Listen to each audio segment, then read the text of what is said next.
Good morning, friends. Standard 10th, subject English, unit number 2.2, that is the boy who broke the bank.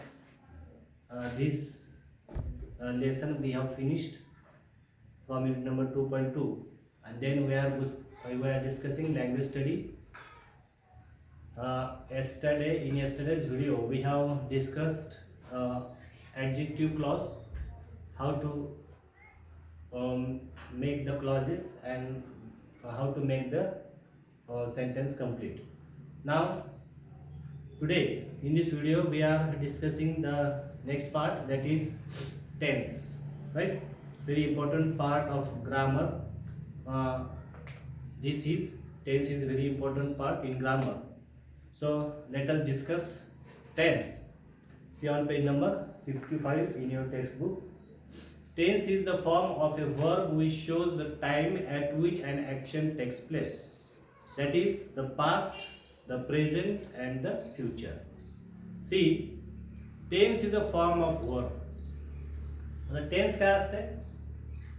Tense हा it is a form of verb. हा वर्बचा form असतो. वर्बचा काय म्हणू आपण त्याला? Form म्हणजे त्याला रूप म्हणू. रूप, फॉर्म ऑफ वर्ब हे क्रियापदाचं रूप असतं विच शोज द टाइम, की जो आपल्याला वेळ सांगतो. कशाची? We an action takes place, जेव्हा ही घटना घडली त्याची वेळ ही आपल्याला क्रियापदाचा फॉर्म सांगत असतो. आणि या क्रियापदाच्या फॉर्मवरून आपण काळ ओळखतो. हे आपल्याला टाइम सांगतं. मग टाइम कधी कधीचा असतो? द पास्ट, भूतकाळातला, द प्रेझेंट, वर्तमान काळ, अँड द फ्युचर, भविष्यकाळ. आता ह्याची 3 उदाहरण दिले. पास्टचं उदाहरण दिलंय, शी वेंट, ती गेली. शी वेंट, ती गेली. वेंट हा गोचा भूतकाळ, भूतकाळी रूप वापरलं. गो हा मूळ फॉर्म आहे. ठीक आहे. मूळ क्रियापद कोणता आहे? What is the basic noun, basic verb? That is go. And if we use it in past tense, जर आपण याला भूतकाळामध्ये वापरलं याचं रूप, तर गोचं होतं वेंट. आणि मग घटना कधी घडली म्हणून आपण ओळखतो? भूतकाळामध्ये. ठीक आहे. काही काळापूर्वी घडलेली ही घटना आहे असं आपण समजतो. द प्रेझेंट, शी गोज, ती जाते, म्हणजे वर्तमान काळ आहे. म्हणजे ही घटना कधी घडते? आता चालू आहे, वर्तमान काळात घडलेली आहे. And the future, she will गो. आणि भविष्य काळ जर आपल्याला सांगायचं असेल तर आपण सांगतो उदाहरणार्थ की शी विल गो, ती जाईल. She will go. मग आपण या ठिकाणी वर्बचे वेगवेगळे फॉर्म्स बघतोय. We are going to see the various forms of verb, that is go, goes and went, right? Let me write here forms of verbs. Forms of verbs म्हणजे काय? क्रियापदाची रूप. आता क्रियापदाचे आपण इट शोज काय सांगितलं? It shows time. Verb forms काय दाखवतं? वेळ दाखवतं. आता वेळ दाखवण्याच्या पद्धतीमुळं काळाचे 3 प्रकार पडले. कोणते कोणते? द पास्ट, भूतकाळ, then the present, and third present, वर्तमान, and the future. You can write here tense. So in English there are 3 types of tenses. इंग्रजीमध्ये काळाचे 3 प्रकार आहेत. द पास्ट टेन्स, भूतकाळ, द प्रेझेंट टेन्स, वर्तमान काळ, आणि द फ्युचर टेन्स, भविष्यकाळ. तर हे 3 काळाचे प्रकार आहेत. फॉर एक्झाम्पल या ठिकाणी उदाहरण दिलं की शी went,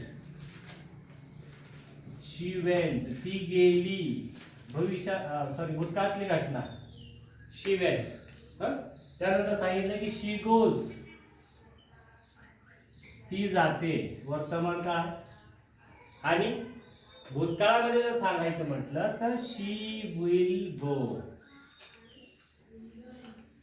she will go. If we concentrate on the verb forms, here go, here goes and here went. आता आपण जर क्रियापदाच्या रूपावरती जर आपण कॉन्सन्ट्रेट केलं तर आपल्याला अशा पद्धतीनं बदल हा झालेला क्रियापदाच्या रूपामध्ये दिसेल. पहिल्यांदा वर्तमान काळामध्ये आपण बघू की गो, त्यानंतर गो मूळ रूपामध्ये आहे, त्याला ईएस प्रत्यय लागलेला आहे, आणि त्याच्यानंतर वेंट हे त्याचं भूतकाळ झालेलं आहे. मग हे जे बदल मूळ क्रियापदामध्ये होतात ते काय सांगतात? वेळ सांगतात. आणि वेळेवर आपण काय ठरवतो? काळ ठरवतो. बरोबर. 3 गोष्टी लक्षात आल्या. काळ किती प्रकारचे आहेत इंग्रजीमध्ये? There are 3 types of tenses are there in English. Which are these 3 tenses? Past tense, present tense and future tense. याची 3 उदाहरण या ठिकाणी दिलेली आहेत. शी वेंट भूतकाळ, कारण वेंटचा गोचा भूतकाळ आहे वेंट, म्हणून हे काळ भूतकाळात झालेली गोष्ट दाखवतं. शी गोज ती जाते, वर्तमान काळ आहे, आणि मूळ रूपामध्ये गो आहे, मूळ क्रियापद आहे हा. शी विल गो ती जाईल, भविष्यात होणारी गोष्ट सांगितली. तर ही क्रियापदाचं जसं रूप आहे हे या रूपामुळे आपल्याला ऍक्शन कधी घडलेली आहे, कृती कधी झालेली आहे हे कळतं. आणि त्याच्यावरून 3 प्रकार जे आहे इंग्रजीमध्ये ह्या काळाचे पडतात. ते आपण बघितलं की प्रेझेंट टेन्स, पास्ट टेन्स आणि फ्युचर टेन्स. आता याचे परत 4 उपप्रकार पडतात. प्रत्येक काळाचे 4 उपप्रकार पडतात. ते बघूया. पुढे बघा. Verb forms show both tense, past, present and future, and aspect perfect, progressive. The progressive continuous aspect is formed by using be plus v ing. They are or were going. The perfect aspect is formed by the using have plus verb plus ed or el. They had or they have gone. आता बघा, verb form show both tenses. आता verb form जो आहे हा tense पण दाखवतं आणि त्याचं उपप्रकार पण दाखवतं. म्हणजे मूळ क्रियापदामुळे काय कळतं आपल्याला? टेन्स पण कळतो आणि त्याचा उपप्रकार पण कळतो. दोन्ही पण आपल्याला कळतात.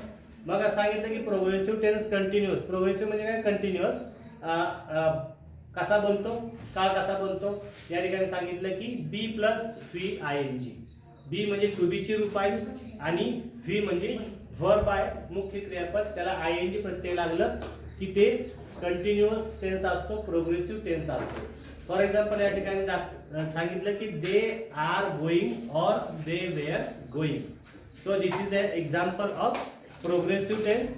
And the perfect tense is have plus main verb plus E D or main verb plus E L. Right. For example have plus मुख्य क्रियापद, त्याला ईडी प्रत्यय, म्हणजे मुख्य क्रियापदाचं पास्ट पार्टिसिपल या ठिकाणी असेल तर ते परफेक्ट टेन्स असतं. आता बघूया प्रेझेंट टेन्सची 4 उदाहरणं. आता बघू प्रेझेंट टेन्सचे परत 4 उपप्रकार पडतील. पहिला असेल, इथं लिहून घ्या तुम्ही, प्रेझेंट टेन्स. मराठीमध्ये काय बोलू आपल्याला? वर्तमान काळ. प्रेझेंट टेन्स मीन्स वर्तमान काळ. आता याचे 4 उपप्रकार आहेत. ते 4ही उपप्रकार लिहून घ्या. First one is simple present tense. Simple present tense याला काय म्हणू? साधा वर्तमान काळ. Simple present tense that is साधा वर्तमान काळ.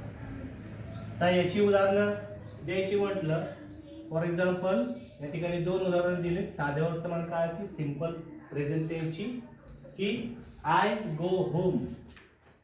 I go home. साध्या वर्तमान काळामध्ये क्रियापद जो आहे हा मूळ रूपात असेल. ठीक आहे.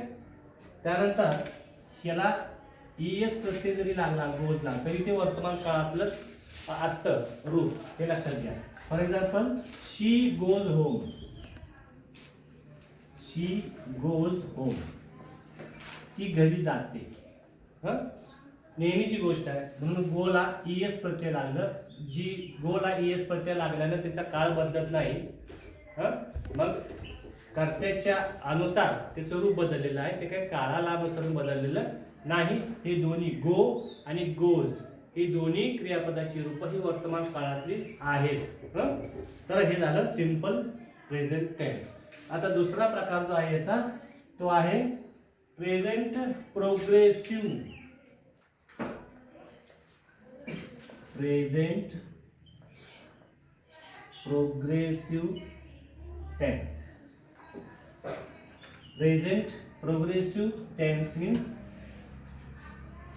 चालू किंवा याला अपूर्ण भूतकाळ सुद्धा. प्रोग्रेसिव्ह मीन्स कंटिन्युअस असाही शब्द त्याला वापरला जातो. चालू वर्तमान काळ. चालू वर्तमान काळासाठीच अपूर्ण असा सुद्धा एक शब्द आहे. यालाच काय म्हणू आपण, चालू वर्तमान काळ म्हणून किंवा अपूर्ण वर्तमान काळ म्हणून. चालू म्हणजेच पूर्ण न झालेला म्हणजेच अपूर्ण. चालूला दुसरा शब्द काय वापरता येईल आपल्याला, अपूर्ण. चालू प्रोग्रेसिव्ह अँड अपूर्णला काय सांगू, कंटिन्यू. कंटिन्यू आणि प्रोग्रेसिव्ह हे दोन्ही शब्दांचा अर्थ एकच आहे, चालू वर्तमान काळ. आता ह्याची दोन उदाहरणे बघूया. I am going, very simple example, I am going. I am going, फी प्लस आय एन जी. आता इथे बघा मुख्य क्रियापद आहे गो, त्याला आय एन जी प्रत्यय लागलं म्हणजे गो जे आहे हे बीचं रूप आहे, टू बीचं रूप आहे, हे की नाही. आणि मग आपण बघितलं की त्याच्या पुढे काय लागतं, आय एन जी लागतं. म्हणजे जेव्हा मुख्य क्रियापदाला आय एन जी लागतं तेव्हा आपण समजून घ्यायचं की ही काळ कुठला आहे, चालू आहे किंवा अपूर्ण आहे. मग चालू वर्तमान काळ पण असेल, चालू भूतकाळ पण असेल किंवा चालू भविष्यकाळ पण असेल. तर क्रिया चालू आहे एवढं मात्र आपण आय एन जी प्रत्ययावरनं ओळखता येतो. आणि आय एन जी जेव्हा प्रत्यय लागतं त्यावेळेस क्रियापद हे मूळ रूपात असतं. गो हे मूळ रूप आहे, त्याचे विविध रूप कोणती होती, गो, गॉन आणि वेंट, हे की नाही, अशी तीन रूप त्याची होतात. मग गो, गॉन आणि वेंट हे तीन रूप जरी असली तरी जेव्हा क्रियापदाला आय एन जी प्रत्यय लागतं तेव्हा मात्र हे क्रियापदाचं रूप जे आहे हे मूळ रूप असतं. म्हणजे गो आय एन जी गोला लागणार, वेंटिंग होत नसतं कधी किंवा गॉनिंग होत नसतं. मूळ रूपालाच आय एन जी प्रत्यय लागतं. त्यानंतर दुसरं उदाहरण आपण बघूया. They are going, they are going. I am going मी जात आहे किंवा दे आर गोइंग ते जात आहे. आता ते असल्या कारणाने इथं एकवचनी करता आहे त्याच्यामुळे एकवचनी सहाय्यकारी क्रियापद वापरलं. त्यानंतर दे हे अनेकवचन करतायत त्याच्यामुळं एम ऐवजी आर वापरलं. I am going and they are going असे दोन उदाहरणं आपण या ठिकाणी प्रेझेंट टेन्सचे बघितले. साधा वर्तमान काळ आणि चालू किंवा अपूर्ण वर्तमान काळ. सिंपल प्रेझेंट टेन्स और प्रेझेंट प्रोग्रेसिव्ह और प्रेझेंट कंटिन्युअस टेन्स हे दोन प्रकार आपण या ठिकाणी मुख्य काळाचे दोन प्रकार उपप्रकार बघितले आहेत. त्याच्यानंतर प्रेझेंट परफेक्ट आणि प्रेझेंट परफेक्ट प्रोग्रेसिव्ह हे दोन आणखीन प्रकार राहतात, ते आपण पुढच्या तासाला पाहूयात. तर हा शिकवलेला भाग जो आहे हा नीट काळजीपूर्वक वाचा एक दोन वेळा आणि याच्यावरती तुम्हाला आणखीन काही उदाहरणं भविष्य काळातली, भूतकाळातली आणि वर्तमान काळातली बनवता येतात का ते पहा. तर थांबूया या ठिकाणी. थँक्यू.